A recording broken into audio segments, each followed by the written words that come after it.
হয়তো না শব্দটা শুনতে চাচ্ছে। আমি বললাম, আম্মু এখন এসব বলার সময় না, কোনো একদিন হয়তো সবকিছু শুনতে পাবা।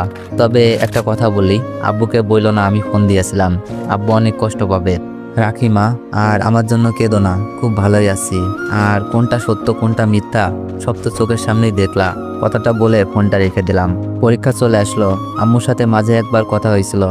আম্মু শুধু সত্যটা জানতে চাই। হয়তো ভাবি সবকিছু বলে দিছে আর আম্মুর মনে সেগুলো জায়গা করে নিছে। আর আম্মু যে আমার কণ্ঠ স্বপ্ন শুনতে পাই কেন জানেন, এটার একটা বৈজ্ঞানিক ধারণা আছে, না বলি। খুব ভালো লাগছিল আম্মু আমার প্রতি এমন ধারণা করার জন্য।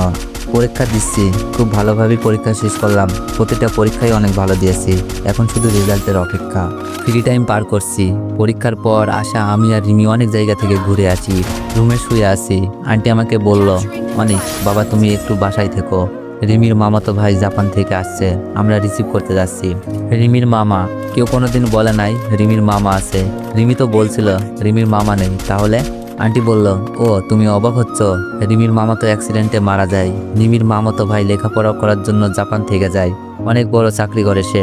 আন্টির কথা শুনে বুঝলাম মামা মারা গেছে, তাই না বলেছিল রিমি? আমি বললাম, আচ্ছা আন্টি রিমি যাবে?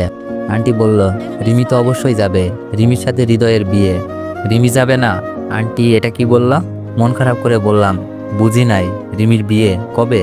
আন্টি বলল, রিমি এখনো জানে না, তবে আমার ভাইয়ের সাথে ওদের বিয়ে অনেক আগেই ঠিক করে রেখেছি। লেখাপড়া শেষ করার জন্য অপেক্ষায় ছিলাম। হৃদয় আসার কয়েকদিনের মধ্যে বিয়ের কার্যক্রম শুরু করব। রিমি তো কোনো কিছুই বলে নাই, ভেতর থেকে কান্না বেরিয়ে আসছিল। রিমি কেন আমাকে মিথ্যে ভালোবাসলো? আন্টি বলল, না রিমি কিছুই জানে না, তবে রিমি হৃদয়কে অনেক ভালোবাসে। আন্টি হাস্যোজ্জ্বল মুখ নিয়ে চলে গেল। আমার চোখ বেয়ে পানি পড়ছে, সাথে নানান প্রশ্ন। তো এভরিওয়ান, নেক্সট পার্ট চাইলে একটু বেশি বেশি কমেন্ট করেন আর একটু বেশি বেশি কপি লিঙ্ক করে দিও। আর যারা যারা ইউটিউব থেকে ভিডিওটি দেখছেন সবাই একটু সাবস্ক্রাইব করে দিও। আর আমার